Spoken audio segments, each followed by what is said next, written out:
So hello students, कैसे हो सभी? आई होप ऑल स्टूडेंट्स ठीक ही होंगे।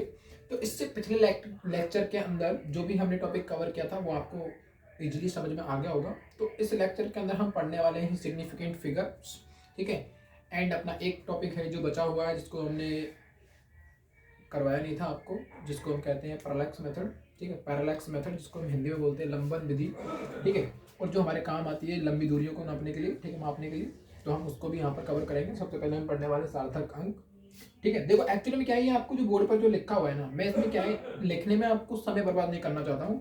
इसकी वजह से मैंने यहाँ पर आपको पहले ही लिख दिया है, जिसकी वजह से आपको क्लियरली समझ में आ जाएगा और आपको ये डायरेक्टली यहाँ पर लिखा हुआ दिख जाएगा, जिससे कि आपका टाइम वेस्ट नहीं होगा। क्योंकि अगर मैं इसको लिखता तो आपको क्या है, वीडियो में जो टाइम ऑब्वियसली है कि वो ज़्यादा होने वाला था, तो इसकी वजह से मैंने यहाँ पर पहले से ही पॉइंट्स को लिखा हुआ है, जिससे कि आपको क्लियरली समझ में आ जाए। जो टॉपिक समझने वाला हो तो डायरेक्टली करवाने वाला होता है, उसको हम डायरेक्टली करते हैं, ऐसी बात नहीं है, ठीक है। बट यहाँ पर कोई चीज़ अगर हम उसको लिखने में टाइम वेस्ट कर रहे हैं तो अच्छा नहीं है, ठीक है। तो यहाँ पर देखो हम इस टॉपिक को कम्प्लीटली करने वाले हैं। तो देखो एक्चुअली में होता क्या है, एक मिनट को थोड़ी सी आवाज़ आ रही है।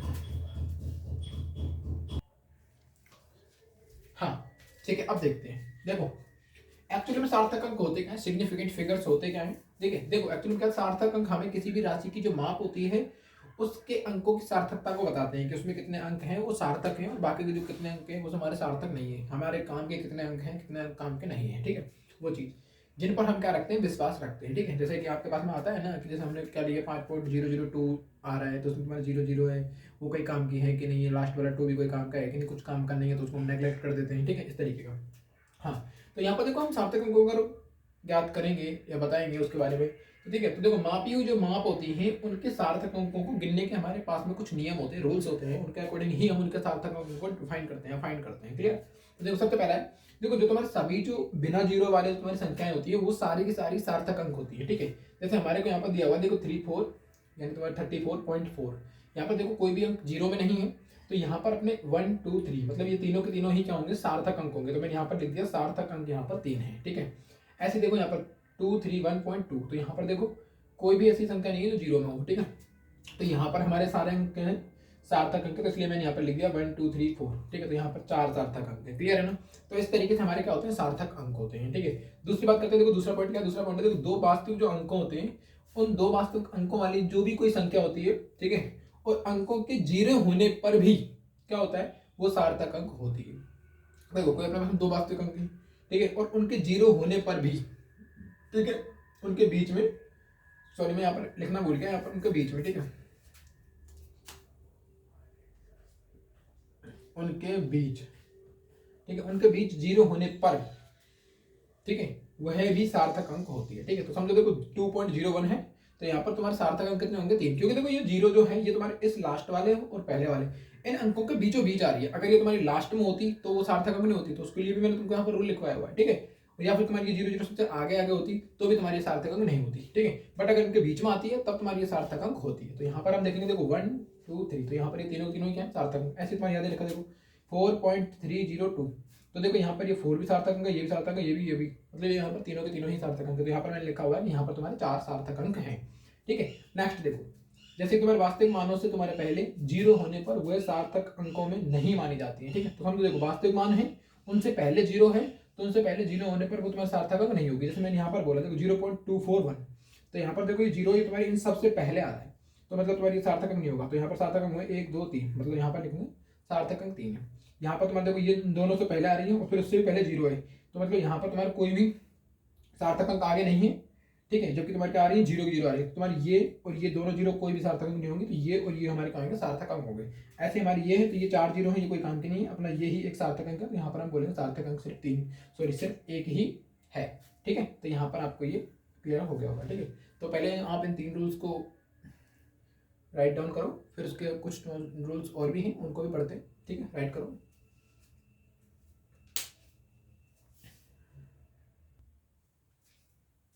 हाँ, तो नेक्स्ट फोर्थ रूल ये है, देखो किसी वास्तविक मानों के बाद में आने वाली जो भी जीरो होती है वो सब सार्थक अंक मानी जाती है, लेकिन दशमलव के बाद दो ही जीरो है वो सही मानी जाती है, ठीक है।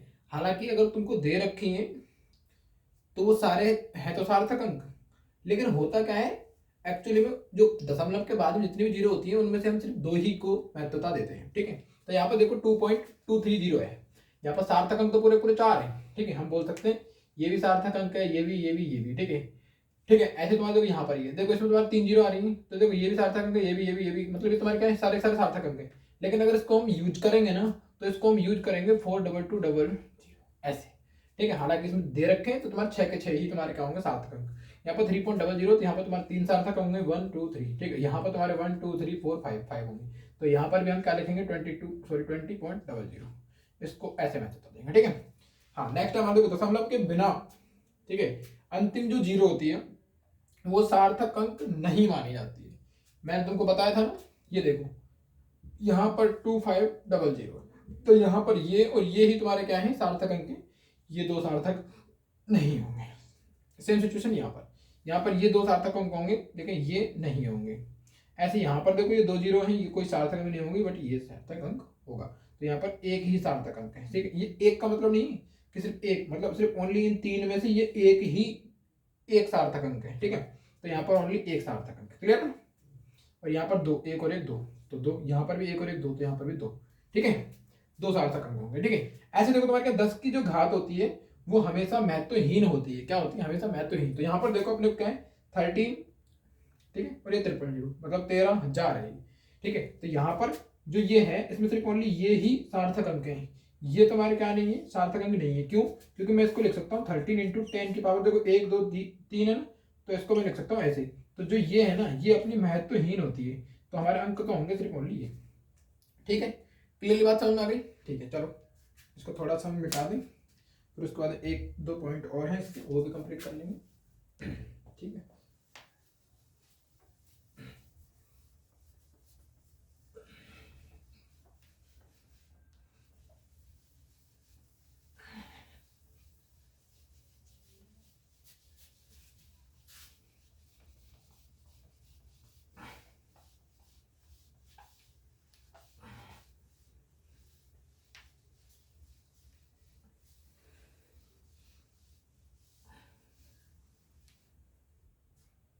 ठीक है।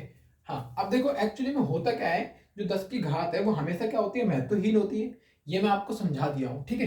तो अब क्या होता है, देखो अगर हम क्या करते हैं, किसी भी शुद्ध संख्या के मान की बात कर रहे हैं, ठीक है। अगर अपने पास में कोई भी शुद्ध संख्या दे रखी है, तो उसके जो अंक होते हैं ना, उनको हम क्या बोलते हैं, हमेशा अनंत सार्थक अंक बोलते हैं, ठीक है। क्या बोलते हैं, अनंत, ठीक है। तो हम बोल सकते हैं, मैंने कितने नोट करवा दिया आपको, 4th एंड 5th, 4 करवा दिए, 5 करवाए थे क्या? नहीं, मैंने आपको कितने करवा दिए, सार्थक अंक नहीं होते हैं 10, 5 करवा दिए, नहीं 6, ठीक है। चलो कोई बात नहीं, ठीक है। ये तो देखो 6 करवा दिए, ये 6 देख लो, ठीक है, सॉरी 7, ठीक है। देखो मैंने तुमको बोला है कि तुम्हारा क्या है, कोई किसी भी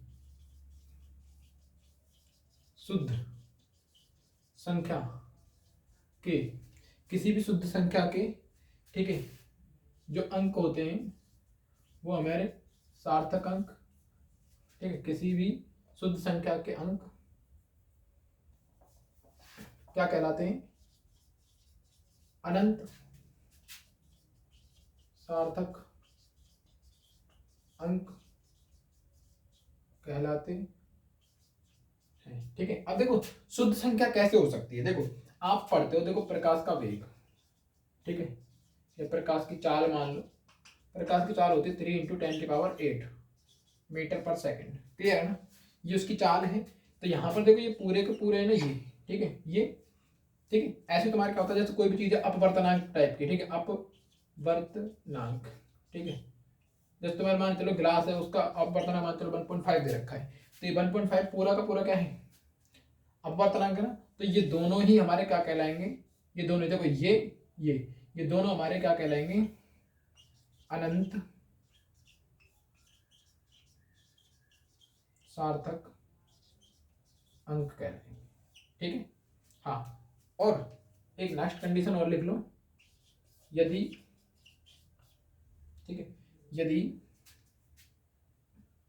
किसी भी, सुनो मेरी बात, अगर मैं एक बात बोलूँ आपको, ठीक है, एक्चुअली में क्या, यदि तुम्हारे क्या सार्थक अंक है, ठीक है, अगर उनकी कोई भी अगर इकाई दे रखी है, ठीक है, और अगर आप उसकी इकाई को चेंज कर देते हो, ठीक है, तो इकाई चेंज होने से उनके सार्थक अंक बदलने वाले नहीं है, ठीक है। चलो देखते हैं कैसे, ठीक है। तो मैं ऐसे लिख देता हूँ यहाँ पर, देखो यदि किसी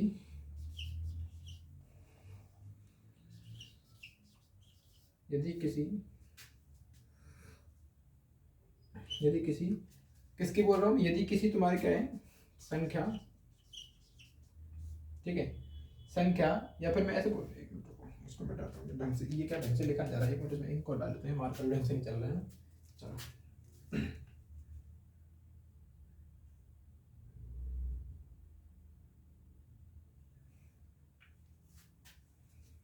एक मिनट रुक जाओ, एक मिनट की लाइन है, ठीक है।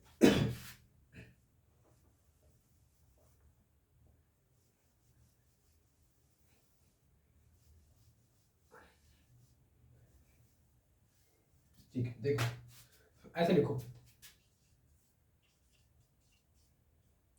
यदि किसी सार्थक अंक की इकाई को बदल दिया जाए तो उसके सार्थक अंक नहीं बदलते हैं, ठीक है।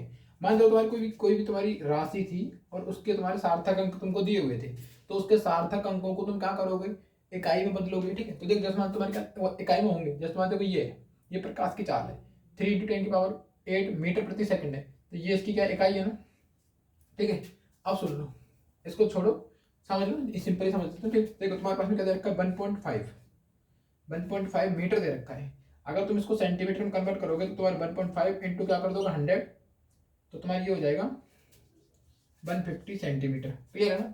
तो देखो यहाँ पर भी तुम्हारे देखो सार्थक अंक कितने थे, 1 और 1 2, ठीक है। तो यहाँ पर भी तुम्हारे कितने होंगे, 1 और 1 2, क्योंकि तुम्हें पता है कि जब तुम्हारा दशमलव नहीं होता है, जब तुम्हारे पॉइंट नहीं होता है, तो उससे जो पहले की जितनी संख्या होती है उनमें अगर लास्ट में जीरो आता है तो वो जीरो तुम्हारा सार्थक अंकों में नहीं गिना जाता है, क्योंकि मैंने आपको इससे जस्ट पहले रूल में 6 वाले रूल में या 5th वाले रूल में ये चीज़ बता दी थी आपको, ठीक है।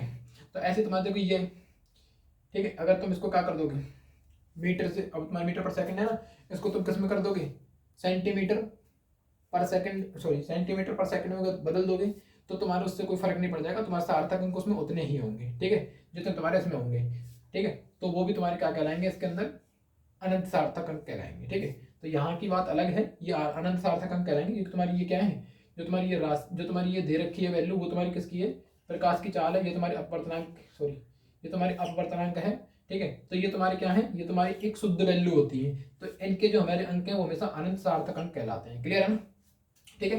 तो इसको आप राइट डाउन, सॉरी इसको आप राइट डाउन करो, क्लियरली समझ में आ गए होंगे तुमको ये टॉपिक्स, ठीक है। तो यही हमारा सार्थक अंक होता है, ठीक है। अब इसका लास्ट टॉपिक बचा है, उसको मैं आपको समझाता हूँ, पहले आप इसको लिखो फिर मैं इसको उड़ा देता हूँ, ठीक है। ठीक है, अब आपने उसको राइट डाउन कर लिया होगा। अब हमारे इसमें एक लास्ट टॉपिक है जो छूट गया था, वो उसको मैं आपको करवा देता हूँ, ठीक है। उसको हम बोलते हैं लंबन विधि, ठीक है, जिसको हम हिंदी इंग्लिश में बोलते हैं पैरालैक्स मेथड, ठीक है। देखो एक्चुअली तुम्हारी ये है क्या, तुमने 10th क्लास के अंदर ट्रिग्नोमेट्री टॉपिक पढ़ा होगा, उसके अंदर तुम्हारी ट्रिग्नोमेट्री के बाद तुम्हारा हाइट एंड डिस्टेंस, ऊंचाई तथा दूरी के नाम से एक चैप्टर आता था, ठीक है। या फिर तुम्हारे एनसीईआरटी के अंदर उसको नाम दे रखा है तुम्हारे क्या है, ट्रिग्नोमेट्री के, ठीक है, एप्लीकेशंस ऑफ ट्रिग्नोमेट्री, ठीक है, ऐसे, ठीक है। तो उसके अकॉर्डिंग हम इसको सॉल्व करते हैं, ठीक है। समझो क्या होता है, देखो पहले एक चीज समझ लो, जैसे अगर तुम्हारी क्या है, ये एक क्या है, तुमने किसी वृत्त में से तुमने इसको ये काट लिया है, ठीक है, समझना मेरी बात को पहले, ये तुमने वृत्त में से किसी प्रकार से एक ऐसे यू काटा, तो तुम्हारे इसको हम बोलते हैं चाप, ठीक है। और ये तुम्हारे क्या होगा, देखो ये इस गोले की ऐसा मान लो इसकी त्रिज्या होगी, तो देखो ये भी त्रिज्या और ये भी त्रिज्या है, क्योंकि तुम्हें पता, देखो अगर ऐसे है कोई चीज, ये इसका सेंटर है, मैं इसको ऐसे और ऐसे कर दूं, क्लियर है ना, तो देखो ये तो हो जाएगा इनके बीच का कोण थीटा, और ये यहाँ से यहाँ तक जो है ये वाली दूरी, ये वाली हमारी कहलाती है चाप, ठीक है, क्लियर है ना। और ये हमारी हो जाएगी त्रिज्या रेडियस, ठीक है, क्लियर है ना बात, समझ में आ रही है, ठीक है। तो सेम सिचुएशन मान लो ये है, ठीक है। तो मैं इसको समझा देता हूँ आपको कि एक्चुअल में होता क्या है, ठीक है। देखो समझते हैं, ठीक है। देखो ये है चाप, मैं अगर इसके कोण की बात करूं तो देखो ये कोण है, इसको हमने थीटा मान लिया, ठीक है। तो अगर इस कोण को हम निकालते हैं तो ये कोण तुम्हारा निकलता है ऐसे, चाप बटे त्रिज्या, ठीक है। इसको इंग्लिश में बोलते हैं आर्क अपॉन रेडियस, क्लियर है ना। तो तुम्हारी ये थीटा जो ये है तुम्हारी ये आर्क अपॉन रेडियस, ठीक है। जो ये वैल्यू होती है थीटा की, ये भैया होती है तुम्हारी रेडियन में, ठीक है। ये रेडियन तुम्हारा क्या है, इसकी यूनिट है थीटा की। जैसे हमारी दूरी होती है जैसे 5 मीटर, तो 5 मीटर उसको हमने किस में मापा है, मीटर में, तो मीटर उसकी यूनिट है। तो यहाँ पर इसकी क्या है यूनिट, रेडियन है, क्या है, रेडियन है। शायद मैं आपको ये फिजिकल जब हमने क्वांटिटी पढ़ी थी उस टाइम पे मैं पढ़ा देता आपको, ठीक है। जो तुम्हारा सप्लीमेंट्री क्वांटिटी, फिजिकल क्वांटिटी मैंने पढ़ाया था उस टाइम पे, ठीक है। तो तुम्हारी ये क्या है, इसकी रेडियस, ठीक है। तो ये इस बेसिस पे हम इसको क्या करते हैं, पैरेलल मेथड को फाइंड करते हैं। अब मेरी बात सुनो, एक्चुअली में क्या होता है, ये तुम्हारा कोई क्या है, एक पॉइंट है, मान लो सपोज दैट एक पॉइंट है, ठीक है। देखो अगर इसको हम दूरी से देखते हैं, देखो इसको दोनों आंखों से बंद करके देखो। पहले एक आंख से देखेंगे तो तुमको इधर दिख रहा है, फिर दूसरी आंख से देखेंगे तो फिर तुमको थोड़ा उधर खिसक जाएगा। सपोज दैट मान चलो ये मार्कर है, इसको मैं ऐसे देख रहा हूँ, तो देखो इसको एक आंख से देखूंगा मैं, तो मेरे को ये यहाँ पे दिखेगा ऐसे ऐसे, फिर इधर से देखूंगा ये थोड़ा इधर खिसक जाएगा। तो ऐसे क्या होता है, ये अपने एक शिफ्ट होता है, ठीक है। ये हमारा क्या करता है, इधर से उधर शिफ्ट हो जाता है, फिर उधर से उधर शिफ्ट हो जाता है। तो ये ऐसे क्या करता है, शिफ्ट होता है। अगर हम आंखों को बंद करके देखते हैं पहले इससे फिर इससे, तो ये शिफ्ट हो जाता है, ठीक है। तो यहाँ पर देखो, ये देख लो, अगर मैं मान लो इस आई से देख रहा हूँ तो तुम्हारा देखो ये ऐसे दिखेगा, और मान लो मेरी दूसरी आई ये है तो मैं इसको ऐसे देखूंगा यहाँ से, क्लियर है ना, ठीक है, ऐसे दिखे हमारा, ठीक है। तो यहाँ पर इनके बीच में जो तुम्हारा एंगल बनेगा इसको हम थीटा बोल देंगे, और इनके बीच की दूरी जो है इसको हम क्या बोल देंगे, मान चलो बी बोल देंगे, सपोज दैट, सही है कि नहीं। और तुम्हारा जो ये है ना, ये हमारी इस आंखों के वजह से दिखता है, क्लियर है ना, इन आंखों की वजह से दिखता है। पहले इसको बंद करके देखा तो ये एंगल बन रहा था, इसकी वजह से देखा तो ये एंगल बन रहा था, ठीक है। लेकिन एक्चुअल में हम क्या करते हैं, जो हमारा लंबवन जो विधि है इसको हम लंबी दूरियों को मापने के लिए काम करते हैं, ठीक है, काम में लेते हैं। तो लंबी दूरी तुम्हारी कितनी हो सकती है, लगभग 10 लाइट ईयर। और लाइट ईयर का मतलब मैंने तुमको बताया हुआ है प्रकाश वर्ष, ठीक है। और तुमको मैंने ये बताया कि एक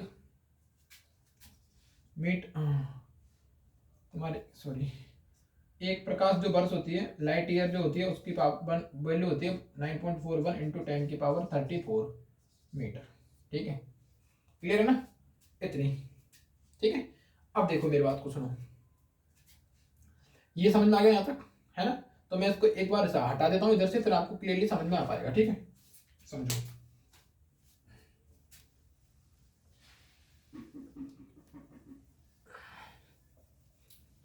ठीक है, अब देखो एक्चुअली में होता क्या है, जब हम बड़ी दूरियों को देखते हैं, जैसे तुम्हारे पृथ्वी से चंद्रमा की दूरी कितनी है, ठीक है, तो उसको नापते हैं हम, ठीक है। तो उसके लिए हम क्या कर सकते हैं, इस मेथड को यूज करते हैं, ठीक है। जैसे मान चलो हमारी पृथ्वी है ऐसे, ठीक है, हमारी पृथ्वी है ऐसे, ठीक है। तो हम क्या करते हैं, ठीक है, मान चलो हमको मापना है चंद्रमा, ठीक है। तो ये चंद्रमा है, तो हम इसको मान चलो यहाँ से देख रहे हैं पहले, तो यहाँ से देखेंगे तो देखो तुम्हारा ये एंगल बनने वाला है, ऑब्वियसली सही बात ये है, ये, ठीक है। लेकिन अब भाई अब इसको हम आंख से देख रहे हो, आंख बंद करके यूं तो देखेंगे नहीं, ठीक है, वो तो हम सिर्फ समझने के लिए देखते हैं। तो हम क्या करते हैं, पहले इसको हमने यहाँ से देखा, अब मान चलो तुम्हारी जो पृथ्वी है वो तुम्हारी घूमेगी, तो तुम्हारी 6 महीने बाद में थोड़ी इधर आ जाएगी, ऐसे घूम के यूं, तो फिर तुम्हारा ये पॉइंट है वो तुम्हारे इधर की तरफ आ जाएगा ऐसे, तो यहाँ से इसका एंगल बनेगा ऐसे, ठीक है, सही है।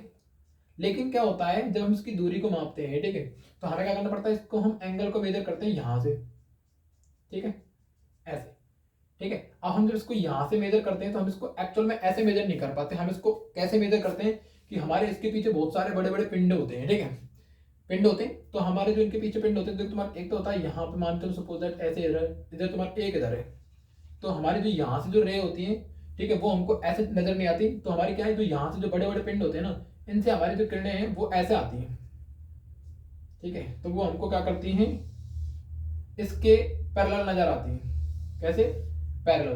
तो ऐसे तुम्हारे इधर नजर आएंगे पैरेलल, ठीक है। तो जब ये पैरेलल यानी समांतर नजर आती है, तो देखो तुम्हारे इनके बीच में देखो यहाँ पे एंगल बन रहा है, तो इसको मैंने एंगल मान लिया, मान चलो थी, इसको एंगल को मैंने बोल दिया थीटा 1। तो तुम्हारे ये भी क्या हो जाएगा, थीटा 1, क्लियर है ना, सॉरी, ठीक है, ये एंगल भी हो जाएगा तुम्हारा θ1, ठीक है। क्यों हो जाएगा, समझो मेरी बात को, जब ये θ1 है तुम्हारा ये भी θ1 हो जाएगा, तो मतलब ये जेड टाइप का बन जाएगा, और जब जेड टाइप का बन जाएगा तो जेड टाइप के जो एंगल होते हैं वो तुम्हारे कैसे होते हैं, अल्टरनेट एंगल होते हैं, जिनको हम हिंदी में बोलते हैं एकांतर कोण, ठीक है। एक मिनट में इसमें इंक डालूं।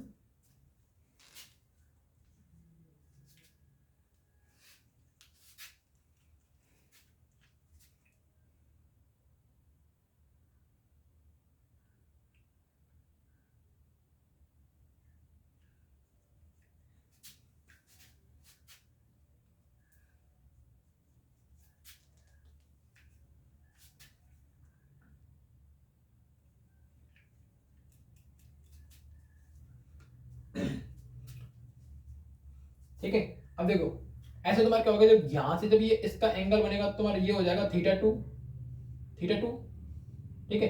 तो जब तुम्हारा ये θ2 है, तुम्हारा ये भी क्या हो जाएगा यहाँ पे, ये भी तुम्हारा क्या हो जाएगा θ2, क्लियर है ना। अब मेरी बात सुनो, देखो जो ये हम इसको मेजर करते हैं, ठीक है, मान लेते हैं। अब देखो तुम्हारी ये जो दूरी है, इस दूरी को हम मान चलो क्या मानते हैं, d मान लेते हैं, d। तो देखो इस दूरी के कंपैरिजन में ये जो दूरी है वो बहुत छोटी हो जाएगी ना, तो हम इन दोनों को यूं कर देते हैं मीट, ठीक है। तो जब इन दोनों को मीट करते हैं तो तुम्हारा ये किसका काम करता है, आर्क का काम करता है। किसका काम करता है, आर्क का। जैसे मैं तुमको बताता ना ऐसे करके यू, ये तुम्हारा आर्क है, तो इस आर्क का काम करती है ये दूरी, ठीक है। तो इसको हम बोल देते हैं बेस, क्लियर है यहाँ पे, क्लियर।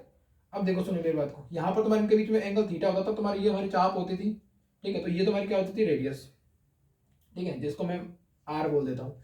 तो हम जब थीटा निकाल रहे थे तो तुम्हारा क्या था, चाप बटे रेडियस था, क्लियर है ना।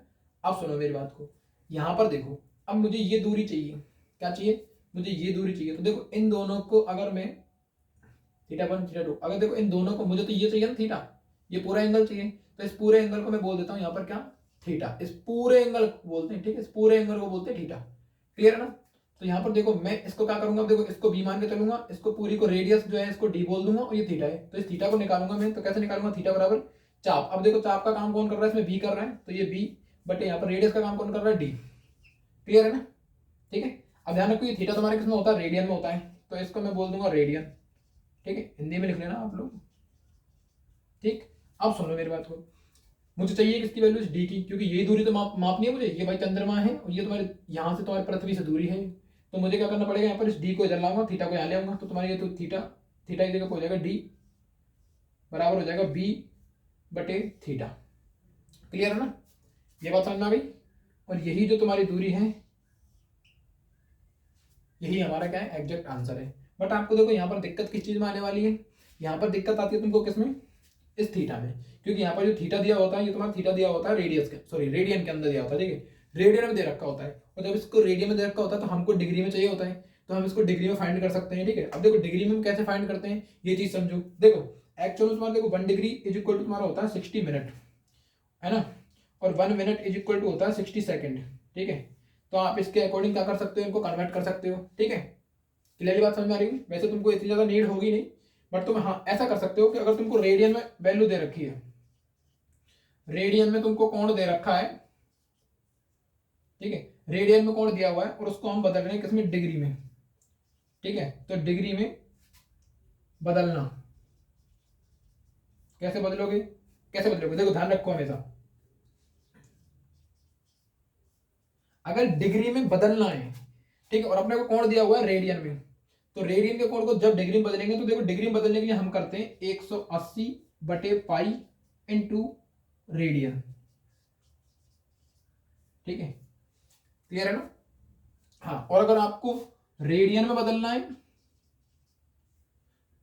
तो क्या हो जाएगा, देखो पाई को ऊपर गुणा कर दो, 180 नीचे आ जाएगा, तो तुम्हारा ये हो जाएगा 180 बटे पाई, सॉरी, तो तुम्हारी ये क्या हो जाएगा, पाई ऊपर आएगा, तो पाई बटे 180 हो जाएगा, और n2 हो जाएगा डिग्री, ठीक है।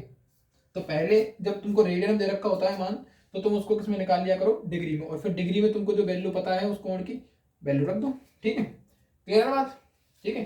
तो इस तरीके से आप क्या कर सकते हो, इस मेथड के अकॉर्डिंग आप शो कर सकते हो, ठीक है। अब दूसरी बात समझो कि देखो तुम्हारी ये रेडियन तुम्हारा जो संबंध है वो कैसे निकल के आता है, एक्चुअली तुमको बताता हूँ। देखो तुम्हारा थीटा इज इक्वल टू क्या होता है, देखो आर्क बटे रेडियस, देखो थीटा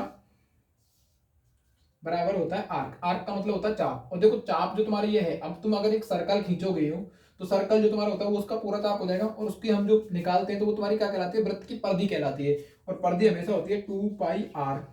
सही है, क्लियर ना। और उसकी हम नीचे क्या लेते हैं, त्रिज्या। तो देखो त्रिज्या तुम्हारी क्या हो जाएगी, r, तो यहाँ पर त्रिज्या आ जाएगी स्मॉल r, तो r से r खत्म हो जाएगा, तो हमारा थीटा इज इक्वल टू मिल जाएगा 2π।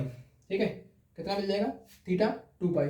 तो ये इन दोनों में क्या होता है, संबंध होता है। अब हम बात करते हैं देखो किसकी, कि तुम्हारा होता क्या है एक्चुअली में, तुम्हारा पाई बराबर होता है 180 डिग्री, मतलब पाई हमारा रेडियन में, पाई हमारा रेडियन में, और ये हमारे किस में, डिग्री में। मतलब एक पाई की जो वैल्यू होती है वो डिग्री में कितनी होती है, 180 डिग्री। ठीक है, और वैसे तुम्हारी जो पाई की वैल्यू होती है वो पाई की वैल्यू होती है आपकी 22/7। ठीक है, या फिर इसको हम बोल सकते हैं 3.14।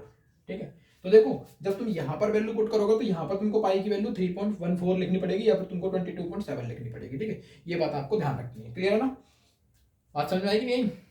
ठीक है, आ गई, आ गई समझ में, क्लियर है ना। तो देखो अब तुम्हारी ये पाई इक्वल टू ये 180 भी कैसे आ रहा है ये भी समझाऊंगा आपको। देखो समझो, एक्चुअली तुम्हारा क्या होता है, समझो, देखो जब हमारा ये पूरा कोण बनता है इसका, ये कितने का बनता है, कितने का बनता है,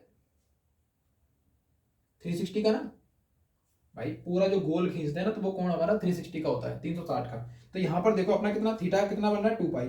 तो जो यहाँ पर ये आ रहा है अपना एंगल कितना आ रहा है, थीटा 2π आ रहा है, और 2π हमारा किसमें, वो रेडियन में। ठीक है, तो यहाँ पर देखो 2π है, ठीक है, तो वो तुम्हारे ये थीटा एंगल है, तो ये तुम्हारा मान चलो पूरा गोल होएगा, तुम्हारा 360 डिग्री को हो जाएगा, तो 360 बोल दूंगा इसको। तो मैं यहाँ पर पाई की वैल्यू निकालूंगा तो ये हो जाएगा 360/2, तो 2 से इसको डिवाइड कर दूंगा तुम्हारा 180 डिग्री आ जाएगा। तो मतलब पाई बराबर तुम्हारा 180 डिग्री। इस तरीके से भी इसको हम सॉल्व कर सकते हैं। ठीक है, तो आपको ये तो मैंने सिर्फ समझा दिया, ये समझने वाली चीज है। बाकी तुम्हारा काम का ये है, d इज इक्वल टू तुम्हारे b/θ, यही है तुम्हारा पैरेलैक्स मेथड। ठीक है, बट मैंने ये तुमको सारी चीजें ये तुमको समझने के लिए समझाई। जैसे तुमको अगर थीटा है यहाँ पर, ये रेडियन में दिया हुआ होता है, ध्यान रखो यहाँ पर, तो इस रेडियन को तुम्हें डिग्री में बदलना होता है, तो डिग्री में इसकी वैल्यू आप निकाल सकते हो। ठीक है, तो ये डिग्री में मैंने तुमको आपको वैल्यू निकालना बता दिया। जैसे मान चलो आपके पास में क्या है, ठीक है, पहले आप इसको उतार लो, इसका मैं बता देता हूँ तुमको वैल्यू को तुम कैसे चेंज करोगे। ठीक है, समझ लो। ठीक है, हटा देता हूँ इसको। आप इसको वीडियो को पॉज करके देख सकते हो, लिख सकते हो वीडियो को रोक के।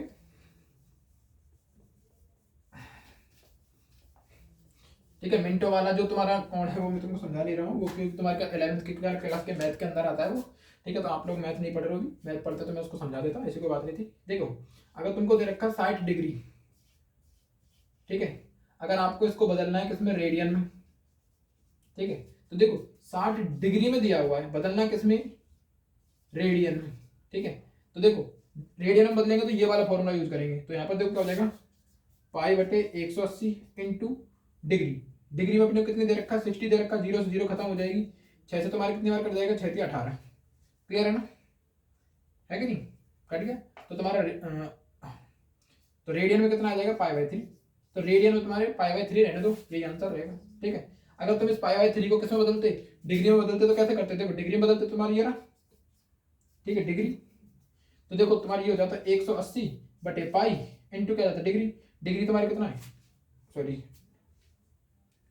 डिग्री में बदलना है तो 180/π, तो 180/π इंटू रेडियन, तो रेडियन कितना दे रखा है, π/3।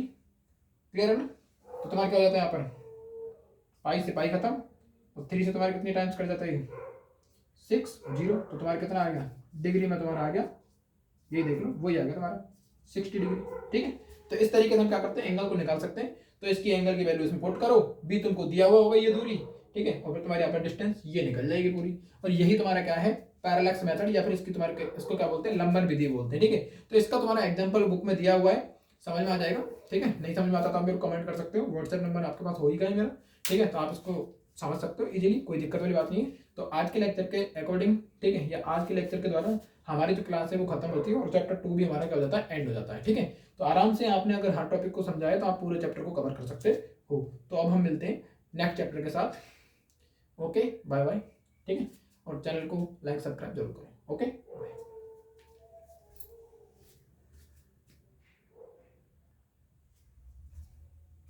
अगर आपको इसमें कोई भी चीज दिखाई नहीं दे रही हो तो आप मेरी आवाज जो है मैं उसके अकॉर्डिंग आपको बोलता रहता हूँ। जैसे तुम्हारी ये है, रेडियन है, ठीक है, आप वीडियो को पॉज करके ये सारी चीजें आप नोट कर सकते हो। ठीक है, हाँ, ठीक है, आई होप आपको वीडियो समझ में आ ही गया होगा। ठीक है, तो आज के दिन तुम्हारा चैप्टर है वो क्लोज हो चुका है।